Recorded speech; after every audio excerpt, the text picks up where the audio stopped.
Andor gana saltándose su estructura y plantea un principio del fin muy atractivo. Hola carteros galácticos, ya estamos en el tercer bloque de Andor y lo que nos quedan son 3 episodios de cara al final de la primera temporada. Lo primero que vamos a comentar es cómo se salta esa estructura narrativa que mencionábamos desde el principio con esta primera temporada de Andor, esta serie de Star Wars que vemos en Disney Plus. Hemos estado viendo cómo había 3 episodios, es decir, los bloques abarcaban 3 capítulos con su propia estructura narrativa interna y un argumento que los unía, aparte de que estaban dirigidos por una misma persona, escritos por un mismo creativo, etc. Llegamos al bloque 3 y hasta luego con los planes, lo cual ha sido bastante inesperado. Se puede percibir sin consultar los créditos al término del episodio, es decir, tú te ves el primer episodio de este bloque, que sería el episodio 7, das el salto al episodio 8 y dices, para empezar, porque el episodio 7 tiene un ritmo interno mucho más acelerado que los primeros episodios de otros bloques. Entonces ahí empiezas a decir, uy, esto qué bien. No tiene un valle continuo como los primeros episodios del resto de los bloques, sino que tiene un poquito más de vidilla dentro del capítulo. Entonces aquí ya se te enciende la bombilla y dices, ¿qué está pasando? Está pasando que ese episodio, creativamente hablando, ¿no? Los encargados de realizar este episodio son distintos a los que desarrollan el episodio 8 y el 9. Benjamin Caron es el director del episodio 7 con un guión de Stephen Schiff y de aquí ya damos el salto a otra pareja completamente diferente. Toby Haynes dirige y Beau Willimon escribe el episodio 8 y el 9 y el tono se nota que es distinto, un poco distinto del 7 al 8-9. Pero lo que más se percibe es en que la pausa no es tan intensa, ¿no? En el episodio 7 que en el 8-9. El 8-9 ya vienen con esa unión interna que veníamos viendo en los bloques previos, pero el 7 hay una independencia. Uy, esto qué bien. El 7 se beneficia tremendamente de esto. ¿Por qué? Porque al final ese equipo creativo está limitado por un tiempo que son solo los 50 y pico minutos que dura cada episodio de Andor. Es decir, no cuenta con 3 veces 50 y pico minutos o con 2 veces 50 y pico minutos. Entonces se ven obligados a plantear las cosas de otra forma. Para los espectadores que están disfrutando con el enfoque de Andor y esa apuesta por un ritmo absolutamente de arrastrar los pies, esto les va a dar igual, pero hay una parte de la audiencia, aquellos fans de Star Wars que no han salido huyendo a pesar del ritmo, que no está gustando a gran parte, diría. Ahora hablaremos de audiencias. A esos espectadores, el 7 quizá les ha valido para recuperar, ¿no?, un poquito de vínculo con Andor. El 8-9 también se ven beneficiados. ¿Por qué? Porque ya son 2 y no son 3. Entonces el ritmo también cambia. No es que vayamos radicalmente más rápido, de hecho, es muy llamativo y se puede apreciar de una manera muy sencilla. No tienes que estar en plan pegado a la tele, en plan, a ver qué hacen. No es que sea quisquillosa.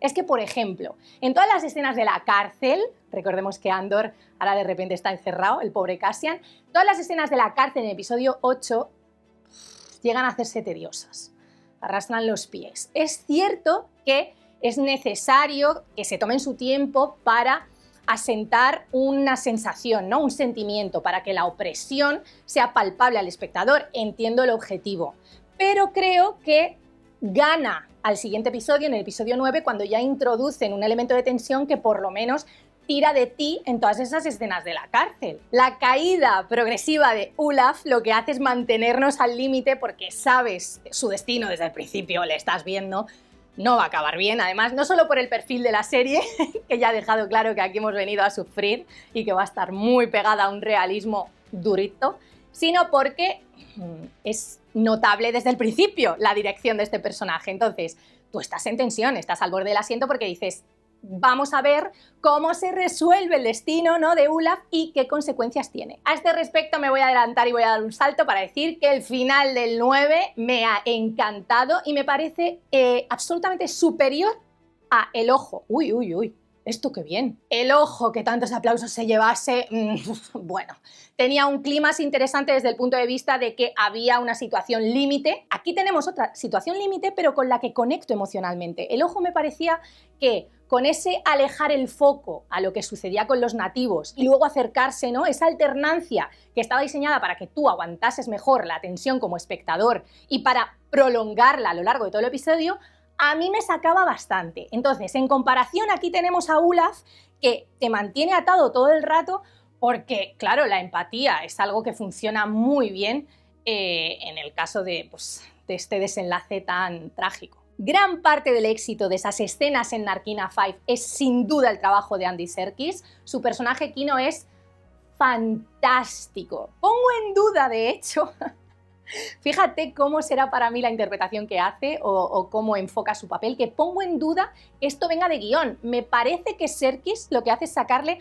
un jugo absoluto a Kino, pero desde su manera de enfocarlo. Uy, esto qué bien. ¿Por qué digo esto? Porque no es que sus palabras o sus actos sean lo que anclan al personaje convirtiéndole en una ficha tan clave, sino las expresiones, la manera de enunciar esas frases, cómo interactúa con Andor y con el resto de reclusos. El enfoque que le da Serkis me parece clave y de hecho contribuye muchísimo a que el final del episodio 9 sea un clímax superior. O sea, ese intercambio de diálogo entre Cassian y Kino, que son dos frases, es cierto que esta tensión se ha ido construyendo ante la negativa de Kino a ceder a pues esos intentos de Cassian de ganar información para planear pues, un escape, ¿no? Para todos. Kino se negaba, esto ha ido planteando una base, pero la forma en la que juega con todos esos pequeños detalles, con todas las capas que le da Serkis al personaje, me parece absolutamente clave para que el final del 9 sea 10 de 10. Serkis, junto con Stellan Skarsgård, están excelsos, pero a medida que avanzamos en la temporada 1 de Andor, no solo dejamos atrás a Diego Luna, que a mí me parece que hace un trabajo correcto, el problema que tiene este intérprete es que está rodeado por actores y actrices, en mi opinión, bastante superiores. Serkis y Skarsgård, un 10, pero es que el lado femenino de esta serie de Star Wars está ganando un peso a medida que nos acercamos al final de esta temporada 1, muy llamativo. Volvemos a ver a Merva, al personaje de Fiona Shaw, que, es que es un ancla muy interesante en Ferrix que, bueno, porque tiene a Adria Arjona, que ahora lo vamos a mencionar también, al personaje de Vix, pero es cierto que sin ellas a mí me sobraría ya, no querría volver. Fiona Shaw vuelve a brillar, pero es que Adria Arjona se crece muchísimo. A mí hasta este punto me había parecido un personaje bueno, quiero decir, ni más ni menos. No me generaba una emoción especial, no tenía un interés especial por ella. Me parecía un ingrediente interesante para mantener a Cassian un poco pues, pegado a Ferrix, como el personaje Fiona Shaw, pero estaba dando pasitos acercándose a algo mucho más jugoso. Pero es que ahora, en este bloque, vamos a ver, Arjona se ha crecido muchísimo. También es cierto que Vix, su personaje, gana, pero especialmente al espejo, ¿no? O como reflejo del personaje de Denise Gough, Didra, que me parece... bueno, a mí me pasa en general con los imperiales. Creo que están muy bien planteados. Son muy sólidos, muy carismáticos, realmente malvados, y digo realmente con énfasis en una conexión muy terrenal y muy viva de lo que es el lado oscuro del imperialismo, pero carismáticos. Didra es interesante todo el rato, pero tiene un instante clave que me parece muy significativo para apoyar, ¿no? O para argumentar hacia ese lado carismático que tiene su villana. Ese interrogatorio que vemos en Ferrix con Vix nos recuerda, al menos personalmente, me recuerda a un villano que me parece un 10 y con el que comparte horquilla temporal. ¿No os parece que esas tácticas de Didra son un poquito como las de Thrawn? Thrawn es súper eficaz, muy minucioso y le encanta la parte táctica. Utiliza unos métodos infalibles. ¿Por qué? Porque se acerca mucho a los rebeldes, les investiga, quiere saber sus motivaciones y por ahí consigue resultados. Deirdre todavía no llega a ese nivel, pero utiliza cierto enfoque similar. Ese instante en el que decide que no va a sacar de la sala a Pac, ¿no?, que le ha estado torturando toda una noche, llega Biggs y dice, no, dejadle aquí, que ella entre, lo vea y ahí ya, ¿no?, lo retiramos de la sala. Estos jueguecitos de Imperial Superior, cuidado porque es que al final va a robar el protagonismo, es que tiene todas las papeletas. Parecía que el personaje de Kai Soller, Cyril, iba a ser un poquito la estrella en este sentido, porque es cierto que desde el minuto 1 todo su auge, caída, más caída, han sido como muy de decir, uy, es que quiero saber más, es que me gusta cómo se está desarrollando lentamente, fíjate en este caso, esa lentitud creo que beneficia al personaje, me gusta cómo se cuece a fuego lento este villano en potencia. Deirdre le ha adelantado, pero sin duda, vamos a ver, porque hay que tener paciencia, ambos están posicionados de manera fantástica para convertirse en puntales del imperio en lo que al interés de la audiencia se refiere. Cyril, que se ha convertido en un fanático imperial, o sea, es que ya lo era, pero ahora es como la representación última de una persona que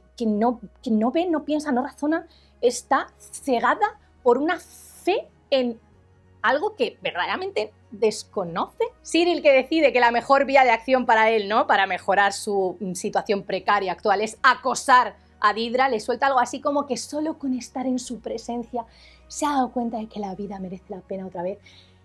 No estás bien, Cyril, no estás bien. Dejando a un lado a Biggs y a Deirdre, nos vamos a Coruscant, que de nuevo es el planeta ciudad que, en mi opinión, acapara todas las escenas más jugosas, más interesantes desde el punto de vista del espionaje, ¿no?, y de la duplicidad de esta serie. Si tú lo que quieres son espías, si lo que buscas son agentes dobles, la acción está en Coruscant. Parecía que Genevieve O'Reilly y Stellan Skarsgård iban a monopolizar este lado de la trama, ¿no?, o esta subtrama de Andor. Y de repente en el episodio 9 tenemos un big reveal, porque en Star Wars, si no hay conexiones familiares, no somos nadie, y entonces ha resultado que Val es prima de Mon Mothma. Faye Marsai y Genevieve O'Reilly hacen un equipazo en una escena que también te vincula tremendamente desde la duda de Mon Mothma, que es una mujer, entendamos, que ha pertenecido a la élite social y política toda su vida. Aún así, no sabemos por qué, a pesar de estar casada desde los 16 con ese armario que tiene por marido, peor, no es un armario porque aporta donde no tiene que aportar, o sea, de ese insecto que tiene por compañero de vida, a pesar de llevar unidos como que toda su etapa adulta, ella ha desarrollado una conciencia que ha empezado a aplicar haciendo donativos GG a obras sociales. Esos donativos, el dinero, son un apoyo a la rebelión, pero ella pensaba que siendo sneaky de esa forma, pues daba su granito de arena, pero la cosa no iba a escalar como lo ha hecho. No es que Mon Mothma ponga en duda su compromiso o de repente no quiera formar parte de los rebeldes o apoyar a la resistencia, no. Es que ella está viendo un giro peligroso, sabe las consecuencias del mismo porque es una mujer muy inteligente, entonces plantea esas dudas a su prima, a Val, que está bastante más radicalizada, entre comillas, o comprometida de otra manera, y en ese diálogo, esa duda se ve respondida con una frase maravillosa, que es: estamos luchando contra la oscuridad, dando sentido a nuestras vidas. Esto es lo que Val le dice a Mon cuando pues, esta senadora dice, es que la cosa se está complicando. Ella a la vez va a dar pasos en esa dirección, no solo porque sea un poco irremediable si quiere continuar apoyando a la resistencia, sino porque hay una escena maravillosa de nuevo con ella. Es que Andor tiene momentos muy brillantes que en mi opinión se siguen viendo lastrados por un ritmo que no favorece en muchos sentidos. Ahora hablaremos de la audiencia, que es el punto que menos o que más está sufriendo por ese ritmo, pero sí es cierto que tiene escenas brillantes. Hay una escena que me parece excelsa, también protagonizada por Genevieve O'Reilly, que es la que muestra de nuevo al Senado, ¿no? Y la ves como ella intenta explicar que el poder del emperador se está yendo de madre y que lo que está haciendo no está bien, está recortando libertades, pero de manera muy alarmante, solo a través de un recurso de sonido muy vago, o sea, no se acentúa prácticamente, y uno visual muy poderoso, te recuerdan y te trasladan a esa escena tan maravillosa de la reina Amidala, en la que dice esa frase que se nos ha quedado aquí, que yo creo que de las frases sobre democracia e imperialismo que nos ha dado Star Wars, la más destacable, sin duda, la que pronunciase la reina Amidala, cuando dijo: así muere la democracia, con un estruendoso aplauso. Pues esta escena recuerda porque Mon Mothma está haciendo lo posible por explicar lo que está sucediendo a la élite política, que no le interesa por qué.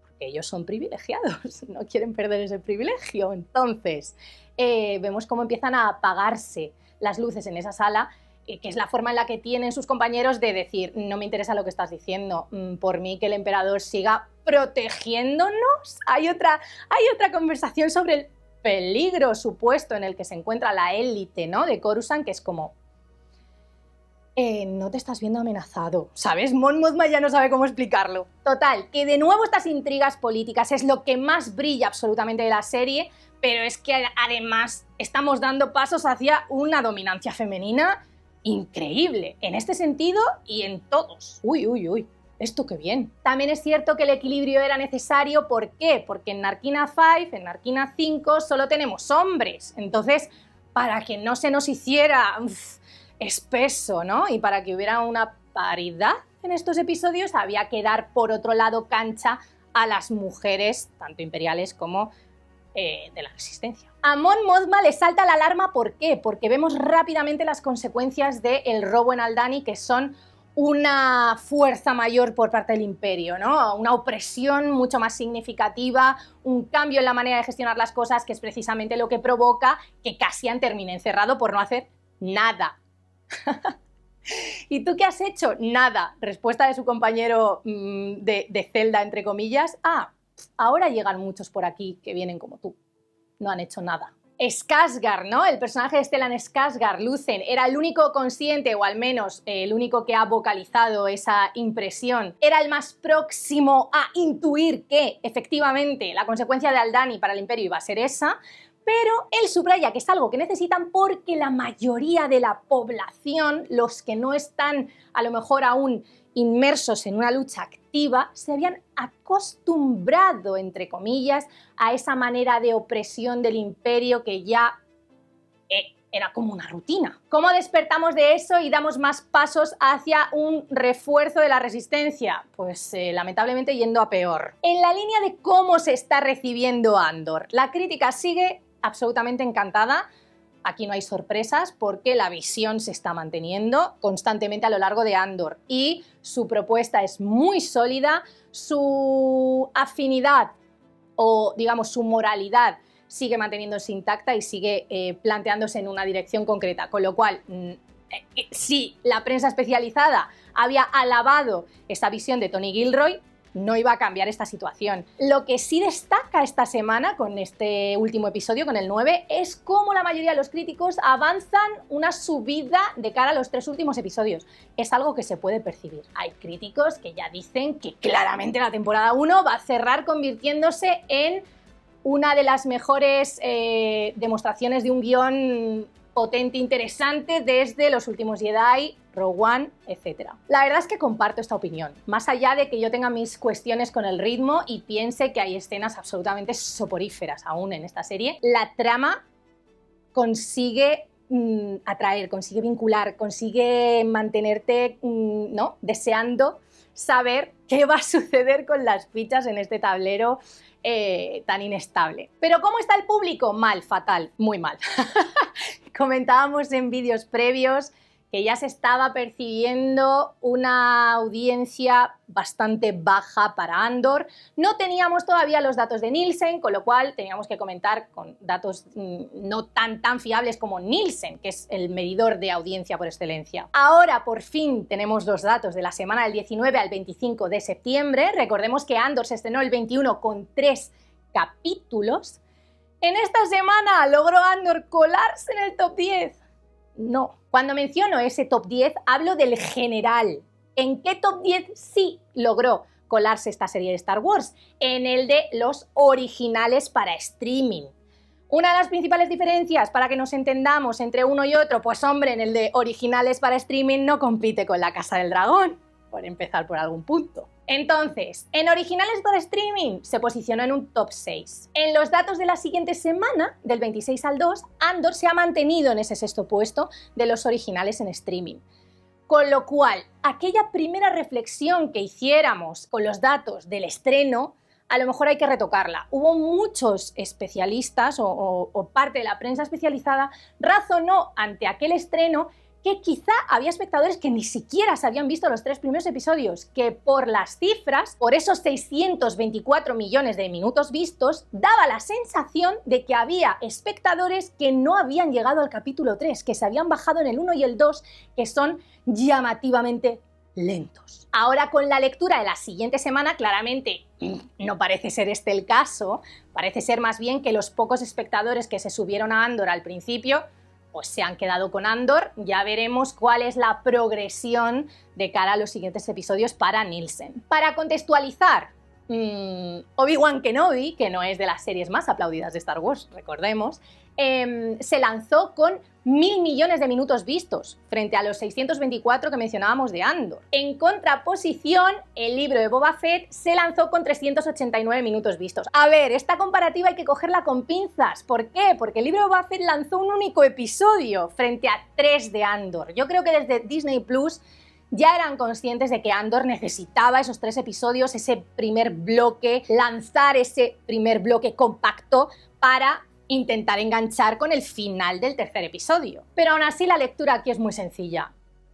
Andor no está atrayendo a un gran público. Podemos hacer la reflexión que queráis a este respecto. Para mí está clara.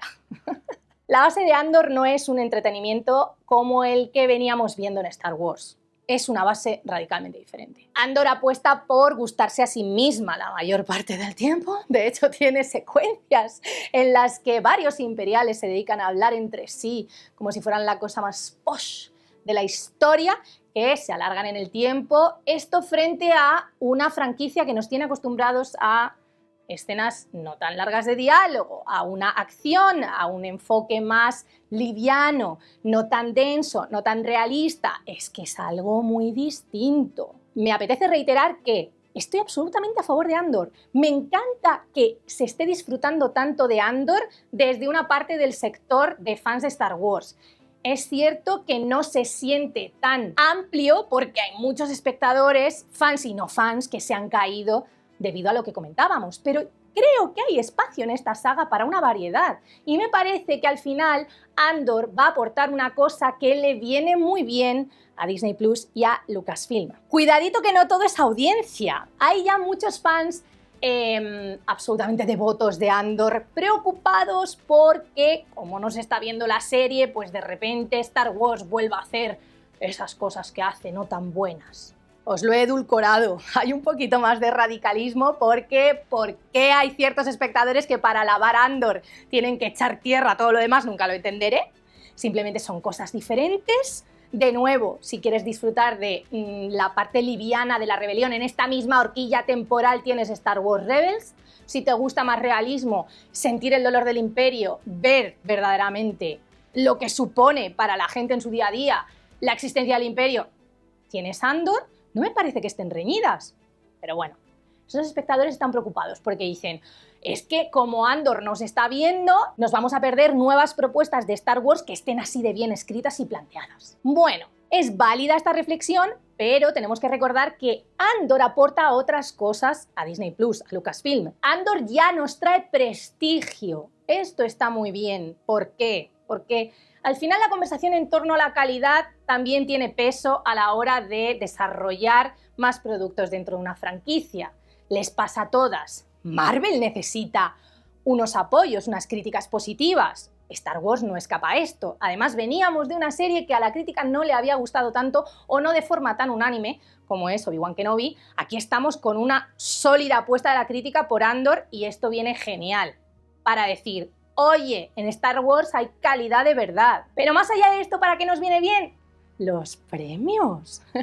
Los premios, amigos. Andor se está planteando como una firme candidata en este sentido a llevarse galardones por su saber hacer y de nuevo, pues esto aporta a ese prestigio que tiene un valor diferente más allá del número de espectadores dentro de una plataforma, ¿no? o de una compañía. ¿Qué nos espera de cara al último bloque de esta primera temporada? ¿Una subida? Yo creo que sí. Se han ido colocando las fichas, de hecho se nota mucho en este último bloque cómo la alternancia entre las subtramas se ha intensificado, hemos ido dando saltos de manera más acuciante o con un ritmo un poquito más vivo, lo que parece indicar que la trama en los 3 últimos, efectivamente, pues, para poner la guinda. Uy, uy, uy, esto qué bien. Queda la duda de si esos 3 últimos capítulos van a compartir equipo creativo o de nuevo nos vamos a encontrar con esta cosa distinta en cuanto a la estructura narrativa que hemos visto en el bloque 3. Desde luego, si esto favorece a que las cosas vayan con un poquito más de marcha, por mí sí. Comentadme qué os ha parecido, si cada vez os gusta más Andor, si creéis que de verdad lleva esa progresión positiva, qué esperáis para el final de esta primera temporada, si esa audiencia puede afectar a esta serie de Star Wars o con los premios vamos a tirar para adelante hacia la segunda y tercera temporadas. En fin, ruegos, peticiones, impresiones y que la fuerza os acompañe.